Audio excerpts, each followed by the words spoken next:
देखत जब मड़वा में कोनो कमी ना रहे कि चाहे। हाँ, मड़वा अच्छे से सजाओ जा तू लोग। ओ महेंद्र,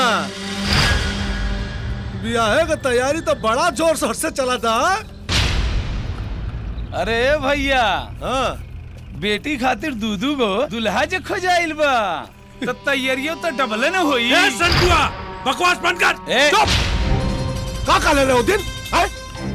कि बेटी घर के संस्कार और बाप के सर को पगड़ी हो खले। अरे एक बात समझ में ना आई महेंद्र, कि बेटी के आशिक से घर में रास लीला रचवा के कवच सम्मान बढ़ाता रहा। दमोदर, जबान पे लगा दा। अरे चचा, जबान पे तो बाद में लगाम लगाई है, पहले ना ये दूरदर्शन देखिला।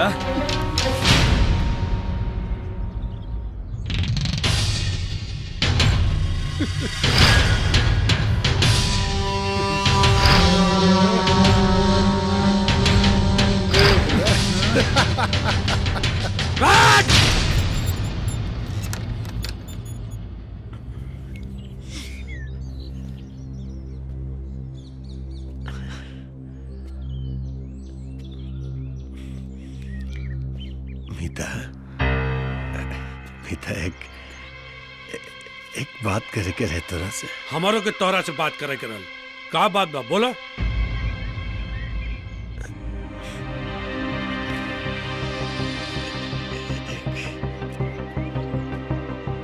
मीता, हम जानतानी कि ई बखत ऐसन बात करे के नहीं के दोस्त, लेकिन अब औलाद की खुशी के खातिर चुप रहल भी तो ठीक नहीं के।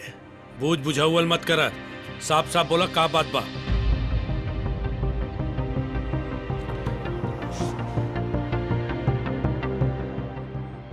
हमर बेटा और तुम्हार बेटी एक दूसरा से बहुत प्यार कर ले। बस नारायण बस। काबल चाचा जी, बदतमीज, तोर हिम्मत कैसे भइल रे?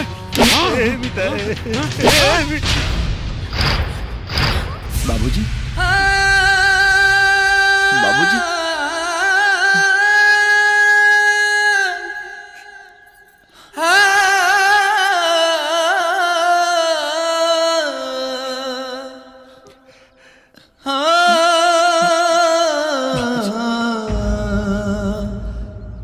बाबूजी,